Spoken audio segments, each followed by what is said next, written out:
Church ಇತಿಹಾಸ ಸರಣಿ ಭಾಗ 2. ಬೆಂಕಿಯ ಮಧ್ಯೆಯೂ ನಂಬಿಕೆ. ಹಿಂಸಿಸಲ್ಪಟ್ಟ ಸಭೆ. ಕ್ರೈಸ್ತ ಶಕ 100ರಿಂದ 313. ಹುತಾತ್ಮರ ರಕ್ತವೇ ಸಭೆಯ ಬೀಜ. ಟೆರ್ಟುಲಿಯನ್ ಹೇಳಿದ ಈ ಮಾತು ಇತಿಹಾಸದ ಅತ್ಯಂತ ಮಹತ್ವದ ವಿರೋಧಾಭಾಸಗಳಲ್ಲಿ ಒಂದನ್ನು ವ್ಯಕ್ತಪಡಿಸುತ್ತದೆ. ರೋಮನ್ ಸಾಮ್ರಾಜ್ಯವು ಕ್ರೈಸ್ತ ಧರ್ಮವನ್ನು ಎಷ್ಟು ಹೆಚ್ಚು ನಾಶ ಮಾಡಲು ಪ್ರಯತ್ನಿಸಿತೋ, ಕ್ರೈಸ್ತ ಧರ್ಮವು ಅಷ್ಟೇ ವೇಗವಾಗಿ ಬೆಳೆಯಿತು. 200 ವರ್ಷಗಳಿಗೂ ಹೆಚ್ಚು ಕಾಲ ಹಿಂಸೆಯ ಅಲೆಗಳು ಸಾಮ್ರಾಜ್ಯದಾದ್ಯಂತ ಬೀಸಿದವು. ಆದರೂ ಕ್ರೈಸ್ತ ಶಕ 313ರ ವೇಳೆಗೆ ಕ್ರೈಸ್ತರು ಜನಸಂಖ್ಯೆಯ ಸುಮಾರು 10ರಿಂದ 15% ಆಗಿದ್ದರೂ ತಮ್ಮ ಕರ್ತನನ್ನು ನಿರಾಕರಿಸುವುದಕ್ಕಿಂತ ಸಾಯುವುದನ್ನೇ ಆಯ್ಕೆ ಮಾಡಲು ಸಿದ್ಧರಾಗಿದ್ದ ಲಕ್ಷಾಂತರ ವಿಶ್ವಾಸಿಗಳು. ಅಪಾಯಕಾರಿಯಾದ ಘೋಷಣೆ. ಕ್ರೈಸ್ತ ಶಕ 150ರಲ್ಲಿ ನೀವು ಒಬ್ಬ ರೋಮನ್ ನಾಗರಿಕರಾಗಿದ್ದೀರಿ ಎಂದು ಊಹಿಸಿಕೊಳ್ಳಿ. ನಿಮ್ಮ ನೆರೆಹೊರೆಯವರು ನಿಮ್ಮನ್ನು ಕ್ರೈಸ್ತರ ಸಭೆಗೆ ಆಹ್ವಾನಿಸುತ್ತಾರೆ. ನಿಮಗೆ ಕುತೂಹಲವಿದೆ, ಆದರೆ ಎಚ್ಚರಿಕೆಯೂ ಇದೆ. ನೀವು ಕೆಲವು ವದಂತಿಗಳನ್ನು ಕೇಳಿದ್ದೀರಿ. ಸಭೆಯಲ್ಲಿ ಅವರು ಯೇಸುವೇ ಕರ್ತನು ಎಂದು ಘೋಷಿಸುವುದನ್ನು ಕೇಳುತ್ತೀರಿ. ನಿಮ್ಮ ರಕ್ತವೇ ತಣ್ಣಗಾಗುತ್ತದೆ. ಈಗಾಗಲೇ ಒಬ್ಬ ಕರ್ತನು ಇದ್ದಾನೆ, ಅವನು ಕೈಸರಲ್ಲವೇ? ರೋಮನ್ ಸಮಾಜದಲ್ಲಿ ಕೈಸರ್ ಕರ್ತನು ಎಂಬುದು ಕೇವಲ ರಾಜಕೀಯ ನಿಷ್ಠೆಯ ಮಾತಾಗಿರಲಿಲ್ಲ, ಅದು ಧಾರ್ಮಿಕ ಭಕ್ತಿಯನ್ನು ಸೂಚಿಸುತ್ತಿತ್ತು. ಕೈಸರನ ಪ್ರತಿಮೆಯ ಮುಂದೆ ಧೂಪ ಅರ್ಪಿಸಲು ನಿರಾಕರಿಸುವುದು ದೇಶದ್ರೋಹವೆಂದು ಪರಿಗಣಿಸಲಾಗುತ್ತಿತ್ತು. ಯೇಸುವನ್ನು ಕ್ರೈಸ್ತನಾಗಿ ಸ್ವೀಕರಿಸಿದ ಯೆಹೂದ್ಯರಿಗೆ ಶಿಲುಬೆಗೆ ಹಾಕಲ್ಪಟ್ಟ ಒಬ್ಬ ಬಡಬಡಗಿಯನ್ನು ಕರ್ತನು ಎಂದು ಘೋಷಿಸುವುದು ಇನ್ನೂ ಆಘಾತಕಾರಿಯಾಗಿತ್ತು. ಇಸ್ರಾಯೇಲಿನ ದೇವರ ವಿರುದ್ಧದ ದೂಷಣೆಯೆಂದು ಕಾಣಲಾಗುತ್ತಿತ್ತು. ಆದರೂ ಕ್ರೈಸ್ತರು ಹೀಗೆ ಒತ್ತಿ ಹೇಳಿದರು, ಕ್ಯೂರಿಯೋಸ್ ಈಸೂಸ್, ಯೇಸುವೇ ಕರ್ತನು, ಕೈಸರಲ್ಲ, ಬೇರೆ ಯಾವ ದೇವರೂ ಅಲ್ಲ, ಯೇಸು ಮಾತ್ರ. ಸಾಂಸ್ಕೃತಿಕ ಹಿನ್ನೆಲೆ. ರೋಮನ್ನರು ಧರ್ಮಗಳ ವಿಷಯದಲ್ಲಿ ಸಾಕಷ್ಟು ಸಹಿಷ್ಣುಗಳಾಗಿದ್ದರೂ ನೀವು ರೋಮನ್ ದೇವರುಗಳನ್ನು ಚಕ್ರವರ್ತಿಯನ್ನು ಗೌರವಿಸಿದರೆ ಸಾಕಾಗಿತ್ತು. ಆದರೆ ಕ್ರೈಸ್ತರು ಕ್ರಿಸ್ತನಿಗೆ ಮಾತ್ರ ವಿಶೇಷವಾದ ನಿಷ್ಠೆಯನ್ನು ತೋರಿಸಿದರು. ಇತರ ದೇವರುಗಳನ್ನು ನಿರಾಕರಿಸಿದ ಕಾರಣ ರೋಮನ್ನರ ದೃಷ್ಟಿಯಲ್ಲಿ ಅವರನ್ನು ನಾಸ್ತಿಕರು ಎಂದು ಕರೆಯಲಾಯಿತು. ಹೀಗಾಗಿ ಕ್ರೈಸ್ತರ ಮೇಲಿನ ಹಿಂಸೆಗೆ ಮುಖ್ಯ ಕಾರಣ ಯೇಸುವಿನಲ್ಲಿ ನಂಬಿಕೆ ಇಟ್ಟದ್ದೇ ಅಲ್ಲ, ಬೇರೆ ದೇವರುಗಳನ್ನು ಒಪ್ಪಿಕೊಳ್ಳದೆ ಕ್ರಿಸ್ತನಿಗೆ ಮಾತ್ರ ನಿಷ್ಠರಾಗಿದ್ದದ್ದು. ಹಿಂಸೆಯ ಸ್ವರೂಪ. ಸಾಮಾನ್ಯವಾಗಿ ಜನರು ಭಾವಿಸುವಂತೆ ಆರಂಭಿಕ ಕ್ರೈಸ್ತರ ಮೇಲಿನ ಹಿಂಸೆ ನಿರಂತರವಾಗಿರಲಿಲ್ಲ ಅಥವಾ ಯಾವಾಗಲೂ ಇಡೀ ಸಾಮ್ರಾಜ್ಯವನ್ನು ಆವರಿಸಿರಲಿಲ್ಲ. ಕ್ರೈಸ್ತ ಶಕ 250ಕ್ಕೂ ಮೊದಲು ಅದು ಹೆಚ್ಚಾಗಿ ಸ್ಥಳೀಯ ಮತ್ತು ಅಸಂಘಟಿತವಾಗಿತ್ತು. ಒಂದು ಕಡೆ ಜನರ ಗುಂಪಿನ ದಾಳಿ, ಮತ್ತೊಂದು ಕಡೆ ಕ್ರೈಸ್ತ ವಿರೋಧಿ ಒಬ್ಬ ಉತ್ಸಾಹಿ ರಾಜ್ಯಪಾಲ. ಆದರೆ ಹಿಂಸೆ ಬಂದಾಗ ಅದು ಅತ್ಯಂತ ಕ್ರೂರವಾಗಿತ್ತು. ಪ್ರಮುಖ ಹಿಂಸೆಯ ಅಲೆಗಳು. ವರ್ಷ 64ರಿಂದ 68. ಚಕ್ರವರ್ತಿ ನೀರೋ. ಹಿಂಸೆಯ ಸ್ವರೂಪ. ರೋಮಿನ ಬೆಂಕಿಗೆ ಕ್ರೈಸ್ತರನ್ನು ಹೊಣೆ ಮಾಡಿ ಅವರನ್ನು ಜೀವಂತ ದೀಪಗಳಂತೆ ಬಳಸಿದನು. ಪ್ರಮುಖ ಹುತಾತ್ಮರು ಪೇತ್ರ, ಪೌಲ. 95ರಿಂದ 96. ಡೊಮಿಷಿಯನ್. ಕರ್ತನು ಮತ್ತು ದೇವರು ಎಂದು ತನ್ನನ್ನು ಆರಾಧಿಸುವಂತೆ ಒತ್ತಾಯಿಸಿದನು. ಯೋಹಾನನು ಪತ್ಮೋಸ್ಗೆ ಕಳುಹಿಸಿತನಾದನು. 112ರಿಂದ 117. ಟ್ರಾಜನ್. ಕ್ರೈಸ್ತರನ್ನು ಹುಡುಕಬೇಡಿ, ಆದರೆ ಆರೋಪ ಬಂದರೆ ಶಿಕ್ಷಿಸಿ. ಪ್ರಮುಖ ಹುತಾತ್ಮರು ಆಂಟಿಯೋಕ್ಯದ ಇಗ್ನೇಷಿಯಸ್. 161ರಿಂದ 180. ಮಾರ್ಕಸ್ ಔರೇಲಿಯಸ್. ಕ್ರೈಸ್ತರನ್ನು ಅಪಾಯಕಾರಿ ಮತಾಂಧರೆಂದು ಕಂಡನು. ಪ್ರಮುಖ ಹುತಾತ್ಮರು ಜಸ್ಟಿನ್ ಮಾರ್ಟರ್, ಪಾಲಿಕಾರ್ಪ್. 250ರಿಂದ 251. ಡೆಸಿಯಸ್. ಮೊದಲ ಸಾಮ್ರಾಜ್ಯವ್ಯಾಪಿ ಹಿಂಸೆ. ದೇವರಿಗೆ ಬಲಿ ಅರ್ಪಿಸಿದ ಪ್ರಮಾಣಪತ್ರ ಕಡ್ಡಾಯ. ಪ್ರಮುಖ ಹುತಾತ್ಮರು ಫೇಬಿಯನ್ ಸೇರಿದಂತೆ ಸಾವಿರಾರು ಮಂದಿ. 303ರಿಂದ 311. ಡಯೋಕ್ಲೀಷಿಯನ್. ಮಹಾಹಿಂಸೆ, ಕ್ರೈಸ್ತ ಧರ್ಮವನ್ನು ವ್ಯವಸ್ಥಿತವಾಗಿ ನಿರ್ಮೂಲಗೊಳಿಸುವ ಪ್ರಯತ್ನ. ಪ್ರಮುಖ ಹುತಾತ್ಮರು ಲೆಕ್ಕವಿಲ್ಲದಷ್ಟು ಸಾವಿರಾರು ಮಂದಿ. ರೋಮ್ ಕ್ರೈಸ್ತರನ್ನು ಏಕೆ ಹಿಂಸಿಸಿತು? ಕಾಲಕ್ರಮೇಣ ಕಾರಣಗಳು ಬದಲಾಗಿದ್ದರೂ ಸಾಮಾನ್ಯವಾಗಿ ಅವರ ಮೇಲೆ ಈ ಆರೋಪಗಳನ್ನು ಮಾಡಲಾಗುತ್ತಿತ್ತು. ನಾಸ್ತಿಕತೆ. ರೋಮನ್ ದೇವರುಗಳನ್ನು ಗೌರವಿಸಲು ನಿರಾಕರಿಸುವುದರಿಂದ ಸಾಮ್ರಾಜ್ಯದ ಮೇಲೆ ದೇವರ ಕೋಪ ಬರುತ್ತದೆ ಎಂದು ಭಾವಿಸಲಾಗುತ್ತಿತ್ತು. ನರಭಕ್ಷಕತೆ. ಕ್ರಿಸ್ತನ ದೇಹ ಮತ್ತು ರಕ್ತವನ್ನು ತಿನ್ನುವುದು ಎಂಬ ಕ್ರೈಸ್ತ ಬೋಧನೆಯನ್ನು ತಪ್ಪಾಗಿ ಅರ್ಥಮಾಡಿಕೊಳ್ಳಲಾಗುತ್ತಿತ್ತು. ಸಂಬಂಧದ ಅಶುದ್ಧತೆ. ಕ್ರೈಸ್ತರು ಒಬ್ಬರನ್ನೊಬ್ಬರನ್ನು ಸಹೋದರ ಮತ್ತು ಸಹೋದರಿ ಎಂದು ಕರೆಯುತ್ತಿದ್ದರು ಮತ್ತು ಪ್ರೀತಿಯ ಔತಣಗಳಲ್ಲಿ ಸೇರಿಕೊಳ್ಳುತ್ತಿದ್ದರು. ರಾಜಕೀಯ ವ್ಯವಸ್ಥೆಗೆ ವಿರೋಧ. ಮತ್ತೊಂದು, ರಾಜ್ಯಕ್ಕೆ ನಿಷ್ಠರಾಗಿರುವುದು ರೋಮನ್ ವ್ಯವಸ್ಥೆಗೆ ಬೆದರಿಕೆ ಎಂದು ಪರಿಗಣಿಸಲಾಯಿತು. ಸಾಮಾಜಿಕ ವಿರೋಧಿ ವರ್ತನೆ. ಕ್ರೈಸ್ತರು ಪೇಗನ್ ಹಬ್ಬಗಳು, ರಂಗಮಂದಿರಗಳು ಮತ್ತು ನಾಗರಿಕ ಧಾರ್ಮಿಕ ಆಚರಣೆಗಳನ್ನು ತಪ್ಪಿಸುತ್ತಿದ್ದರು. ಆರ್ಥಿಕ ಅಡಚಣೆ. ವಿಗ್ರಹ ತಯಾರಕರು, ದೇವಾಲಯದ ಸೇವೆಗಳು ಮುಂತಾದ ಪೇಗನ್ ಆರಾಧನೆಯ ಮೇಲೆ ಅವಲಂಬಿತವಾಗಿದ್ದ ಉದ್ಯಮಗಳಿಗೆ ಕ್ರೈಸ್ತ ಧರ್ಮವು ಬೆದರಿಕೆಯಾಯಿತು. ಚಕ್ರವರ್ತಿ ಟ್ರಾಜನ್ಗೆ ಪ್ಲಿನಿಯ ಪತ್ರ. ಕ್ರೈಸ್ತ ಶಕ 112ರ ಸುಮಾರಿಗೆ ಪ್ಲಿನಿಯು ಬರೆದನು. ಅವರು ಕ್ರೈಸ್ತರೇ ಎಂದು ನಾನು ಕೇಳಿದ್ದೇನೆ. ಅವರು ಒಪ್ಪಿಕೊಂಡರೆ ಶಿಕ್ಷೆ ಎದುರಾಗುತ್ತದೆ ಎಂದು ಎಚ್ಚರಿಸುತ್ತಾ 2ನೇ ಮತ್ತು 3ನೇ ಬಾರಿಯೂ ಅದೇ ಪ್ರಶ್ನೆಯನ್ನು ಕೇಳುತ್ತೇನೆ. ಅವರು ತಮ್ಮ ಹೇಳಿಕೆಯಲ್ಲಿ ಮುಂದುವರಿದರೆ ಅವರನ್ನು ಮರಣದಂಡನೆಗೆ ಒಪ್ಪಿಸುತ್ತೇನೆ.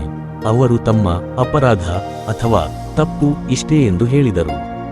ನಿಗದಿತ ದಿನದಂದು ಮುಂಜಾನೆಗಿಂತ ಮೊದಲು ಅವರು ನಿಯಮಿತವಾಗಿ ಸೇರಿ ದೇವರಂತೆ ಕ್ರಿಸ್ತನನ್ನು ಸ್ತುತಿಸುತ್ತಾ ಪರಸ್ಪರ ಗೀತೆಗಳನ್ನು ಹಾಡುತ್ತಿದ್ದರು. ಕಳ್ಳತನ, ದರೋಡೆ ಮತ್ತು ವ್ಯಭಿಚಾರದಿಂದ ದೂರವಿರಲು ಪರಸ್ಪರ ಪ್ರಮಾಣ ಮಾಡುತ್ತಿದ್ದರು. ಪಾಲಿಕರ್ಪ್ನ ಹುತಾತ್ಮತೆ, ಹೇಗೆ ಮರಣವನ್ನು ಎದುರಿಸಬೇಕು. ಕ್ರೈಸ್ತ ಶಕ 155ರಲ್ಲಿ ಪಾಲಿಕರ್ಪ್ ಎಂಬ 86 ವರ್ಷದ ಬಿಷಪ್ ತನ್ನ ಜೀವನದ ಅತ್ಯಂತ ದೊಡ್ಡ ಪರೀಕ್ಷೆಯನ್ನು ಎದುರಿಸಿದರು. ಯೌವನದಲ್ಲಿದ್ದಾಗ ಅವರು ಸ್ವತಃ ಅಪೊಸ್ತಲ ಯೋಹಾನನಿಂದ ನಂಬಿಕೆಯನ್ನು ಕಲಿತಿದ್ದರು. ಈಗ ಕ್ರೈಸ್ತರ ರಕ್ತಕ್ಕಾಗಿ ಕೂಗುತ್ತಿದ್ದ ಜನಸಮೂಹದ ನಡುವೆ ರೋಮನ್ ಅಧಿಕಾರಿಗಳು ಅವರನ್ನು ಬಂಧಿಸಿದರು. ರಾಜ್ಯಪಾಲನು ಅವರನ್ನು ಉಳಿಸಲು ಪ್ರಯತ್ನಿಸಿದನು. ನಿನ್ನ ವಯಸ್ಸನ್ನು ಗೌರವಿಸು, ಕೈಸರನ ಹೆಸರಿನಲ್ಲಿ ಪ್ರಮಾಣ ಮಾಡು, ನಾಸ್ತಿಕರು ದೂರ ಹೋಗಲಿ ಎಂದು ಹೇಳು. ಇಲ್ಲಿ ನಾಸ್ತಿಕರು ಎಂದರೆ ಕ್ರೈಸ್ತರನ್ನು ಸೂಚಿಸಲಾಗುತ್ತಿತ್ತು. ಪಾಲಿಕರ್ಪ್ ಪೇಗನ್ ಜನಸಮೂಹದ ಕಡೆ ಕೈತೋರಿಸಿ ನಾಸ್ತಿಕರು ದೂರ ಹೋಗಲಿ ಎಂದು ಹೇಳಿದರು. ರಾಜ್ಯಪಾಲನು ಇನ್ನಷ್ಟು ಒತ್ತಾಯಿಸಿದನು, ಪ್ರಮಾಣ ಮಾಡು, ನಾನು ನಿನ್ನನ್ನು ಬಿಡುಗಡೆ ಮಾಡುತ್ತೇನೆ, ಕ್ರಿಸ್ತನನ್ನು ಶಪಿಸು. ಪಾಲಿಕರ್ಪ್ನ ಉತ್ತರ ಇತಿಹಾಸದಲ್ಲಿ ಪ್ರತಿಧ್ವನಿಸುತ್ತಲೇ ಇದೆ. 86 ವರ್ಷಗಳಿಂದ ನಾನು ಆತನ ಸೇವೆ ಮಾಡಿದ್ದೇನೆ. ಆತನು ನನಗೆ ಯಾವ ಅನ್ಯಾಯವೂ ಮಾಡಿಲ್ಲ. ನನ್ನನ್ನು ರಕ್ಷಿಸಿದ ನನ್ನ ರಾಜನನ್ನು ನಾನು ಹೇಗೆ ದೂಷಿಸಲಿ. ಅವನಿಗೆ ಕಾಡುಮೃಗಗಳು ಮತ್ತು ಬೆಂಕಿಯ ಬೆದರಿಕೆ ಹಾಕಿದಾಗ ಪಾಲಿಕರ್ಪ್ ಹೀಗೆ ಉತ್ತರಿಸಿದನು, ನೀನು 1 ಗಂಟೆ ಊರಿದು ನಂತರ ಆರಿಹೋಗುವ ಬೆಂಕಿಯಿಂದ ನನ್ನನ್ನು ಬೆದರಿಸುತ್ತೀಯ. ಆದರೆ ಭಕ್ತಿಹೀನರಿಗೆ ಕಾಯ್ದಿರಿಸಲ್ಪಟ್ಟಿರುವ ಬರುವ ನ್ಯಾಯತೀರ್ಪಿನ ಮತ್ತು ನಿತ್ಯ ಶಿಕ್ಷೆಯ ಬೆಂಕಿಯ ಬಗ್ಗೆ ನಿನಗೆ ಏನೂ ತಿಳಿದಿಲ್ಲ. ಇನ್ನೇಕೆ ಕಾಯುತ್ತಿದ್ದೀರಿ? ನಿಮಗೆ ಬೇಕಾದುದನ್ನೆಲ್ಲ ಮಾಡಿ. ಅವರು ಬೆಂಕಿಯ ರಾಶಿಯನ್ನು ಸಿದ್ಧಪಡಿಸುತ್ತಿದ್ದಾಗ ಪಾಲಿಕರ್ಪ್ ತನ್ನನ್ನು ಕಂಬಕ್ಕೆ ಮೊಳೆಗಳಿಂದ ಕಟ್ಟಬಾರದೆಂದು ಕೇಳಿಕೊಂಡನು. ನನ್ನನ್ನು ಹೀಗೆಯೇ ಬಿಡಿ, ಬೆಂಕಿಯನ್ನು ಸಹಿಸುವ ಶಕ್ತಿಯನ್ನು ನನಗೆ ಕೊಡುವವನು ಮೊಳೆಗಳಿಂದ ಕಟ್ಟದೆ ಕಂಬದ ಬಳಿಯಲ್ಲಿ ಅಚಲವಾಗಿ ನಿಲ್ಲುವ ಶಕ್ತಿಯನ್ನು ನನಗೆ ಕೊಡುವನು. ಅವರು ಜೋರಾಗಿ ಪ್ರಾರ್ಥಿಸಿದರು, ಸರ್ವಶಕ್ತನಾದ ಕರ್ತನಾದ ದೇವರೇ, ನಿನ್ನ ಪ್ರಿಯ ಮತ್ತು ಆಶೀರ್ವದಿತ ಪುತ್ರನಾದ ಯೇಸು ಕ್ರಿಸ್ತನ ತಂದೆಯೇ, ಈ ದಿನ ಮತ್ತು ಈ ಗಂಟೆಗೆ ನನ್ನನ್ನು ಯೋಗ್ಯನೆಂದು ಎಣಿಸಿ ನಿನ್ನ ಕ್ರಿಸ್ತನ ಪಾತ್ರೆಯಲ್ಲಿ ಹುತಾತ್ಮರ ಸಂಖ್ಯೆಯಲ್ಲಿ ನನ್ನ ಪಾಲನ್ನು ಪಡೆಯಲು ಅವಕಾಶ ಮಾಡಿಕೊಟ್ಟಿದ್ದಕ್ಕಾಗಿ ನಿನ್ನನ್ನು ಸ್ತುತಿಸುತ್ತೇನೆ. ಅವರ ಶಾಂತಿಯುತ ಮರಣವು ಜನಸಮೂಹವನ್ನು ಆಳವಾಗಿ ಸ್ಪರ್ಶಿಸಿತು. ಕ್ರೈಸ್ತರು ನಿಜವಾಗಿಯೂ ತಮ್ಮ ಬಗ್ಗೆ ಹೇಳಲಾಗುತ್ತಿದ್ದಂತೆ ಶತ್ರುಗಳೇನಾ ಎಂದು ಅನೇಕರು ಪ್ರಶ್ನಿಸಲು ಪ್ರಾರಂಭಿಸಿದರು. ಮಹಾಹಿಂಸೆ, ಡೆಯೋಕ್ಲಿಷಿಯನ್ನ ಅಂತಿಮ ಪ್ರಯತ್ನ.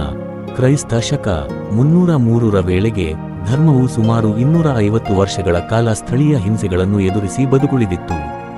ಸಾಂಪ್ರದಾಯಿಕ ರೋಮನ್ ಮೌಲ್ಯಗಳನ್ನು ಪುನಃಸ್ಥಾಪಿಸಲು ಪ್ರಯತ್ನಿಸುತ್ತಿದ್ದ ಚಕ್ರವರ್ತಿ ಡೆಯೋಕ್ಲಿಷಿಯನ್ ಇದುವರೆಗೆ ಕಂಡಿರದಷ್ಟು ವ್ಯವಸ್ಥಿತವಾದ ಹಿಂಸೆಯನ್ನು ಆರಂಭಿಸಿದನು. ಸಭಾ ಕಟ್ಟಡಗಳನ್ನು ನಾಶಪಡಿಸಲಾಯಿತು, ಪವಿತ್ರ ಗ್ರಂಥಗಳನ್ನು ಸುಡಲಾಯಿತು, ಪಾದ್ರಿಗಳು ಮತ್ತು ಸಭಾ ನಾಯಕರು ಬಂಧಿಸಲ್ಪಟ್ಟರು. ಎಲ್ಲಾ ನಾಗರಿಕರು ರೋಮನ್ ದೇವರುಗಳಿಗೆ ಬಲಿ ಅರ್ಪಿಸುವಂತೆ ಒತ್ತಾಯಿಸಲಾಯಿತು. ಕ್ರೈಸ್ತರು ತಮ್ಮ ಕಾನೂನುಬದ್ಧ ಹಕ್ಕುಗಳನ್ನು ಕಳೆದುಕೊಂಡರು. ಕ್ರೈಸ್ತರಿಗೆ ಸರ್ಕಾರಿ ಹುದ್ದೆಗಳನ್ನು ವಹಿಸಲು ಅವಕಾಶವಿರಲಿಲ್ಲ. ಹಿಂಸೆಯ ತೀವ್ರತೆ ಪ್ರದೇಶದಿಂದ ಪ್ರದೇಶಕ್ಕೆ ಬದಲಾಗುತ್ತಿತ್ತು. ಪೂರ್ವದಲ್ಲಿ ಅದು ಅತ್ಯಂತ ಕ್ರೂರವಾಗಿತ್ತು. ಪಶ್ಚಿಮದಲ್ಲಿ ಕಾನ್ಸ್ಟಾಂಟೈನ್ನ ತಂದೆ ಆಡಳಿತ ನಡೆಸುತ್ತಿದ್ದ ಪ್ರದೇಶಗಳಲ್ಲಿ ಅದು ತುಸು ಕಡಿಮೆಯಾಗಿತ್ತು. ಕೆಲವು ಕ್ರೈಸ್ತರು ಹಿಂಸೆಯ ಭಯದಿಂದ ತಮ್ಮ ನಂಬಿಕೆಯನ್ನು ನಿರಾಕರಿಸಿದರು. ಇದರಿಂದ ಒಂದು ದೊಡ್ಡ ಪ್ರಶ್ನೆ ಉದ್ಭವಿಸಿತು. ಹಿಂಸೆಯ ಸಮಯದಲ್ಲಿ ನಂಬಿಕೆಯನ್ನು ತ್ಯಜಿಸಿದವರನ್ನು ಮತ್ತೆ ಸಭೆಗೆ ಸ್ವೀಕರಿಸಬಹುದೇ? ಹಿಂಸೆಯ ಮಧ್ಯೆ ಬೈಬಲ್ನ ಗ್ರಂಥ ಸಂಕಲನ, ಕ್ರೈಸ್ತ ಬರಹಗಳನ್ನು ಸುಡುವಂತೆ ಡೆಯೋಕ್ಲಿಷಿಯನ್ ನೀಡಿದ ಆದೇಶವು ಅನಿರೀಕ್ಷಿತ ಪರಿಣಾಮವನ್ನು ಉಂಟುಮಾಡಿತು.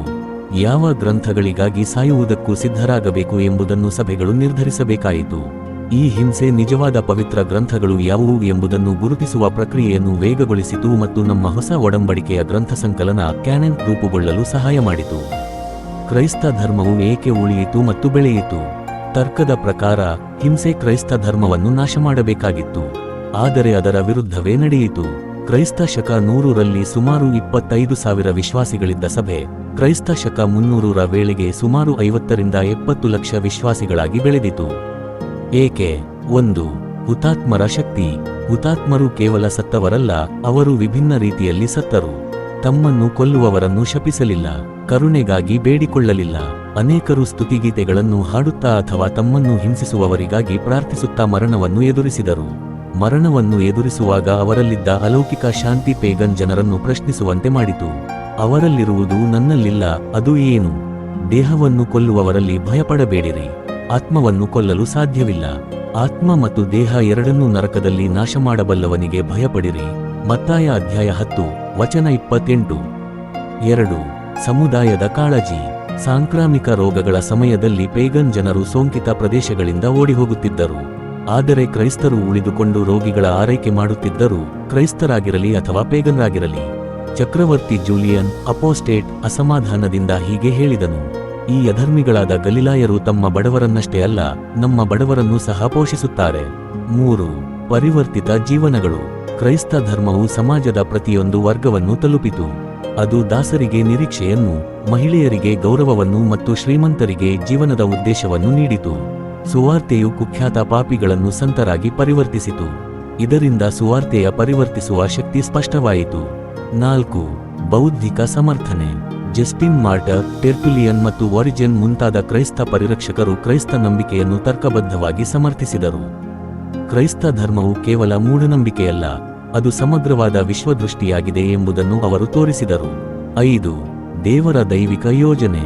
ಕೊನೆಗೆ ಕ್ರೈಸ್ತರು ಯೇಸುವಿನ ವಾಗ್ದಾನವನ್ನು ನಂಬಿದರು: ನಾನು ನನ್ನ ಸಭೆಯನ್ನು ಕಟ್ಟುವೆನು, ಪಾತಾಳದ ದ್ವಾರಗಳು ಅದನ್ನು ಜಯಿಸಲಾರವು. ಮತ್ತಾಯ ಅಧ್ಯಾಯ 16 ವಚನ 18. ಹಿಂಸೆಯು ವಿಶ್ವಾಸಿಗಳನ್ನು ಚದುರಿಸಿತು, ಆದರೆ ಅವರು ಎಲ್ಲಿಗೆ ಹೋದರೋ ಅಲ್ಲಿಗೆ ಸುವಾರ್ತೆಯನ್ನು ತೆಗೆದುಕೊಂಡು ಹೋದರು. ಆರಂಭಿಕ ಧರ್ಮಭ್ರಷ್ಟ ಬೋಧನೆಗಳು, ಆಂತರಿಕ ಬೆದರಿಕೆಗಳು. ಹೊರಗಿನ ಹಿಂಸೆಯನ್ನು ಎದುರಿಸುತ್ತಿದ್ದಾಗಲೇ ಸಭೆಯು ಒಳಗಿನ ತಪ್ಪು ಬೋಧನೆಗಳ ವಿರುದ್ಧವೂ ಹೋರಾಡಬೇಕಾಯಿತು. ಈ ಸುಳ್ಳು ಬೋಧನೆಗಳು ಕ್ರೈಸ್ತರು ತಮ್ಮ ಮೂಲಭೂತ ಸಿದ್ಧಾಂತಗಳನ್ನು ಇನ್ನಷ್ಟು ಸ್ಪಷ್ಟವಾಗಿ ವಿವರಿಸುವಂತೆ ಮಾಡಿತು. ಪ್ರಮುಖ ಆರಂಭಿಕ ಧರ್ಮಭ್ರಷ್ಟ ಬೋಧನೆಗಳು: ನಾಸ್ಟಿಸಿಸಂ. ಭೌತಿಕ ವಸ್ತು ಕೆಟ್ಟದ್ದು, ಆತ್ಮ ಒಳ್ಳೆಯದು ಎಂದು ಬೋಧಿಸಿತು. ಯೇಸು ನಿಜವಾದ ಮಾನವನಾಗಿ ಬಂದಿಲ್ಲ, ಮಾನವನಂತೆ ಮಾತ್ರ ಕಾಣಿಸಿಕೊಂಡನು ಎಂಬ ಡೊಸಿಟಿಸಂ ಬೋಧನೆಯೂ ಇದರಲ್ಲಿ ಸೇರಿತ್ತು. ರಹಸ್ಯ ಜ್ಞಾನದಿಂದ ರಕ್ಷಣೆ ದೊರೆಯುತ್ತದೆ ಎಂದು ಹೇಳಿತು. ಮಾಸಿಯನಿಸಂ ಹಳೆಯ ಒಡಂಬಡಿಕೆಯನ್ನು ತಿರಸ್ಕರಿಸಿತು, ತನ್ನದೇ ಆದ ಸಂಪಾದಿತ ಹೊಸ ಒಡಂಬಡಿಕೆಯನ್ನು ರೂಪಿಸಿತು. ಹಳೆಯ ಒಡಂಬಡಿಕೆಯ ದೇವರು ಮತ್ತು ಯೇಸುವಿನ ತಂದೆ ಬೇರೆ ಬೇರೆ ದೇವರುಗಳು ಎಂದು ಬೋಧಿಸಿತು. ಮಾಂಟೆನಿಸಂ ಅಪೋಸ್ತಲರ ಬೋಧನೆಗಿಂತಲೂ ಮೇಲಾಗಿರುವ ಹೊಸ ಪ್ರಕಟಣೆಗಳನ್ನು ತಾನು ಪಡೆದಿದ್ದೇನೆ ಎಂದು ಹೇಳಿತು. ಕಠಿಣ ತಪಸ್ಸು ಮತ್ತು ಅಂತ್ಯಕಾಲದ ನಿರೀಕ್ಷೆಗಳಿಗೆ ಹೆಚ್ಚಿನ ಒತ್ತು ನೀಡಿತು. ಮೊನಾಚಿಯನಿಸಂ ತ್ರಿತ್ವದ ಸಿದ್ಧಾಂತವನ್ನು ನಿರಾಕರಿಸಿತು. ಕೆಲವರು ಯೇಸು ಕೇವಲ ಮಾನವನೆಂದು ಹೇಳಿದರು, ಇನ್ನು ಕೆಲವರು ತಂದೆ, ಮಗ ಮತ್ತು ಪವಿತ್ರಾತ್ಮರು ಒಬ್ಬನೇ ವ್ಯಕ್ತಿಯ ವಿಭಿನ್ನ ರೂಪಗಳು ಎಂದು ಬೋಧಿಸಿದರು. ಈ ವಿವಾದಗಳು ನೋವುಂಟು ಮಾಡಿದರೂ ಅವು ಸಭೆಯನ್ನು ನಾವು ಏನು ನಂಬುತ್ತೇವೆ ಮತ್ತು ಏಕೆ ನಂಬುತ್ತೇವೆ ಎಂಬುದನ್ನು ಸ್ಪಷ್ಟವಾಗಿ ವಿವರಿಸುವಂತೆ ಮಾಡಿತು. ಇವು ಮುಂದಿನ ನಂಬಿಕೆಯ ಘೋಷಣೆಗಳು ಕ್ರೀಡ್ಸ್ ರೂಪುಗೊಳ್ಳಲು ಅಡಿಪಾಯವಾಯಿತು. ಹಿಂಸೆಯ ಅಂತ್ಯ. ಕ್ರೈಸ್ತ ಶಕ 311ರ ವೇಳೆಗೆ ಡಯೋಕ್ಲಿಷಿಯನ್ನೊಂದಿಗೆ ಹಿಂಸೆಯನ್ನು ಪ್ರೋತ್ಸಾಹಿಸಿದ್ದ ಗಲೇರಿಯಸ್ ಕೂಡ ಸೋಲನ್ನು ಒಪ್ಪಿಕೊಂಡನು. ತನ್ನ ಮರಣಶಯ್ಯೆಯಲ್ಲಿದ್ದಾಗ ಅವನು ಸಹಿಷ್ಣುತೆಯ ಆದೇಶವನ್ನು ಈಡೆಕ್ಟ್ ಆಫ್ ಟಾಲರೇಷನ್ ಹೊರಡಿಸಿದನು ಮತ್ತು ಕ್ರೈಸ್ತರು ತನ್ನಿಗಾಗಿ ಪ್ರಾರ್ಥಿಸಬೇಕೆಂದು ಕೇಳಿಕೊಂಡನು. 2 ವರ್ಷಗಳ ನಂತರ ಕ್ರೈಸ್ತ ಶಕ 313ರಲ್ಲಿ ಕಾನ್ಸ್ಟಾಂಟೈನ್ನ ಮಿಲಾನ್ ಆದೇಶ ಈಡೆಕ್ಟ್ ಆಫ್ ಮಿಲಾನ್ ಕ್ರೈಸ್ತರಿಗೆ ಸಂಪೂರ್ಣ ಧಾರ್ಮಿಕ ಸ್ವಾತಂತ್ರ್ಯವನ್ನು ನೀಡಿತು. ಸಭೆಯು ಭೂಗತ ಸಮಾಧಿಗಳಾದ ಕ್ಯಾಟಕೋಮ್ಗಳಿಂದ ಹೊರಬಂದು ಬೆಳಕಿಗೆ ಬಂದಿತು. ಆದರೆ ಮುಂದಿನ ಲೇಖನದಲ್ಲಿ ನಾವು ನೋಡುವಂತೆ ಈ ವಿಜಯವು ಹೊಸ ಸವಾಲುಗಳನ್ನು ತಂದಿತು. ಎಲ್ಲರೂ ಕ್ರೈಸ್ತರಾಗಲು ಬಯಸಿದಾಗ ಕ್ರಿಸ್ತನನ್ನು ಅನುಸರಿಸುವುದರ ಅರ್ಥವೇನು? ಹಿಂಸಿಸಲ್ಪಟ್ಟ ಸಭೆಯಿಂದ ಇಂದಿನ ಪಾಠಗಳು. 1. ಆರಾಮವು ಹಿಂಸೆಗಿಂತಲೂ ಅಪಾಯಕಾರಿಯಾಗಬಹುದು. ಹಿಂಸಿಸಲ್ಪಟ್ಟ ಸಭೆಯು ಆಧ್ಯಾತ್ಮಿಕವಾಗಿ ಬಲಿಷ್ಠವಾಗಿತ್ತು. ನಂತರ ಬಂದ ಸಮೃದ್ಧಿಯು ಆ ಆಧ್ಯಾತ್ಮಿಕ ಜೀವಂತಿಕೆಯನ್ನು ಕುಗ್ಗಿಸಿತು. ಹೊರಗಿನ ಒತ್ತಡವು ಒಳಗಿನ ಶುದ್ಧತೆಯನ್ನು ಉಂಟುಮಾಡಿತು. 2. ಪರಿವರ್ತಿತ ಜೀವನದಲ್ಲಿ ಸುವಾರ್ತೆಯ ಶಕ್ತಿ ಕಾಣಿಸುತ್ತದೆ. ವಾದ ವಿವಾದಗಳು ಸಂಶಯಿಗಳನ್ನು ಅಪರೂಪವಾಗಿ ಪರಿವರ್ತಿಸುತ್ತವೆ, ಆದರೆ ಬದಲಾಗಿರುವ ಜೀವನ ಮತ್ತು ಅಲೌಕಿಕ ಪ್ರೀತಿ ಜನರನ್ನು ಪ್ರಭಾವಿಸುತ್ತದೆ. ನಾವು ನಮ್ಮ ನೆರೆಹೊರೆಯವರಿಗಿಂತ ಎಷ್ಟು ವಿಭಿನ್ನವಾಗಿ ಬದುಕುತ್ತಿದ್ದೇವೆ. 3. ಕಷ್ಟಗಳು ಆದ್ಯತೆಗಳನ್ನು ಸ್ಪಷ್ಟಪಡಿಸುತ್ತವೆ. ನಂಬಿಕೆಗೆ ಎಲ್ಲವನ್ನೂ ಕಳೆದುಕೊಳ್ಳಬೇಕಾದಾಗ ನಿಜವಾಗಿ ಮುಖ್ಯವಾದ ವಿಷಯಗಳು ಮಾತ್ರ ಉಳಿಯುತ್ತವೆ. ಹಿಂಸೆಯು ಸಾಂಸ್ಕೃತಿಕ ಕ್ರೈಸ್ತತ್ವವನ್ನು ತೆಗೆದುಹಾಕಿ ನಿಜವಾದ ವಿಶ್ವಾಸಿಗಳನ್ನು ಹೊರತಂದಿತು. 4. ದೇವರು ವಿರೋಧವನ್ನು ತನ್ನ ಉದ್ದೇಶಕ್ಕಾಗಿ ಬಳಸುತ್ತಾನೆ. ಪ್ರತಿಯೊಂದು ಹಿಂಸೆಯ ಅಲೆಯು ಸುವಾರ್ತೆಯನ್ನು ಇನ್ನಷ್ಟು ದೂರಕ್ಕೆ ಹರಡಿಸಿತು. ಸೈತಾನನು ಕೆಟ್ಟದ್ದಕ್ಕಾಗಿ ಉದ್ದೇಶಿಸಿದ್ದನ್ನು ದೇವರು ಒಳ್ಳೆಯದಕ್ಕಾಗಿ ಬಳಸಿದನು. 5. ಸಿದ್ಧತೆ ಮುಖ್ಯ. ಪವಿತ್ರ ಗ್ರಂಥ ಮತ್ತು ಕ್ರೈಸ್ತ ಸಿದ್ಧಾಂತವನ್ನು ತಿಳಿದಿದ್ದ ಕ್ರೈಸ್ತರು ದೃಢವಾಗಿ ನಿಂತರು. ಆಳವಿಲ್ಲದ ಬೇರುಗಳನ್ನು ಹೊಂದಿದ್ದವರು ಬಿದ್ದು ಹೋದರು. ಬೋಧನೆಯ ಆಳವು ನಂಬಿಕೆಯಲ್ಲಿ ಸ್ಥಿರವಾಗಿ ಉಳಿಯುವುದರ ಮೇಲೆ ನೇರ ಪರಿಣಾಮ ಬೀರುತ್ತದೆ. ಇಂದಿಗಾಗಿ ಜಗತ್ತಿನಲ್ಲಿ ಹಿಂಸೆ ಇನ್ನೂ ಮುಂದುವರಿಯುತ್ತಿದೆ. ಪಾಶ್ಚಾತ್ಯ ದೇಶಗಳಲ್ಲಿರುವ ಅನೇಕ ಕ್ರೈಸ್ತರು ಧಾರ್ಮಿಕ ಸ್ವಾತಂತ್ರ್ಯವನ್ನು ಅನುಭವಿಸುತ್ತಿದ್ದರೂ ಇಂದು ವಿಶ್ವದಾದ್ಯಂತ 36 ಕೋಟಿಗೂ ಹೆಚ್ಚು ಕ್ರೈಸ್ತರು ಹೆಚ್ಚಿನ ಮಟ್ಟದ ಹಿಂಸೆಯನ್ನು ಎದುರಿಸುತ್ತಿದ್ದಾರೆ. ಉತ್ತರ ಕೊರಿಯಾ, ಅಫ್ಘಾನಿಸ್ತಾನ, ಸೊಮಾಲಿಯಾ ಮತ್ತು ಇತರ ದೇಶಗಳಲ್ಲಿರುವ ನಮ್ಮ ಸಹೋದರ ಸಹೋದರಿಯರು ನಾವು ಊಹಿಸಲು ಕಷ್ಟಪಡುವ ಬೆಲೆಗಳನ್ನು ತಮ್ಮ ನಂಬಿಕೆಗಾಗಿ ಪಾವತಿಸುತ್ತಿದ್ದಾರೆ. ಅವರ ನಿಷ್ಠೆಯು ಆರಂಭಿಕ ಹುತಾತ್ಮರನ್ನು ನೆನಪಿಸುತ್ತದೆ. ಅನೇಕರಿಗೆ ಇಂದಿಗೂ ಯೇಸುವನ್ನು ಅನುಸರಿಸುವುದಕ್ಕೆ ಎಲ್ಲವನ್ನೂ ಬೆಲೆ ಕೊಡಬೇಕಾಗುತ್ತಿದೆ. ಚಿಂತನೆಗಾಗಿ ಪ್ರಶ್ನೆಗಳು. ನಿಮ್ಮ ನಂಬಿಕೆಯಿಂದಾಗಿ ನಿಮ್ಮ ಉದ್ಯೋಗವನ್ನು ಕಳೆದುಕೊಳ್ಳಬೇಕಾದರೆ ನಿಮ್ಮ ನಂಬಿಕೆ ಉಳಿಯುತ್ತದೆಯೇ? ನಿಮ್ಮ ಕುಟುಂಬವನ್ನು ಕಳೆದುಕೊಳ್ಳಬೇಕಾದರೆ, ನಿಮ್ಮ ಜೀವನವನ್ನೇ ಕಳೆದುಕೊಳ್ಳಬೇಕಾದರೆ, ನಿಮ್ಮ ಜೀವನದಲ್ಲಿ ಏನು ಬದಲಾಗಬೇಕು? ಆರಂಭಿಕ ಹುತಾತ್ಮರ ಜೀವನದ ಬಗ್ಗೆ ತಿಳಿದುಕೊಳ್ಳುವುದು. ಕ್ರಿಸ್ತನನ್ನು ಅನುಸರಿಸುವಾಗ ಎದುರಾಗುವ ಸಣ್ಣಪುಟ್ಟ ಅಸೌಕರ್ಯಗಳ ಬಗ್ಗೆ ನಿಮ್ಮ ದೃಷ್ಟಿಕೋನವನ್ನು ಹೇಗೆ ಬದಲಾಯಿಸುತ್ತದೆ? ಇತಿಹಾಸದಲ್ಲಿದ್ದ ಮತ್ತು ಇಂದಿನ ಹಿಂಸಿಸಲ್ಪಟ್ಟ ಕ್ರೈಸ್ತರಿಂದ ಆರಾಮದಾಯಕ ಜೀವನ ನಡೆಸುತ್ತಿರುವ ಸಭೆಗಳು ಏನು ಕಲಿಯಬಹುದು?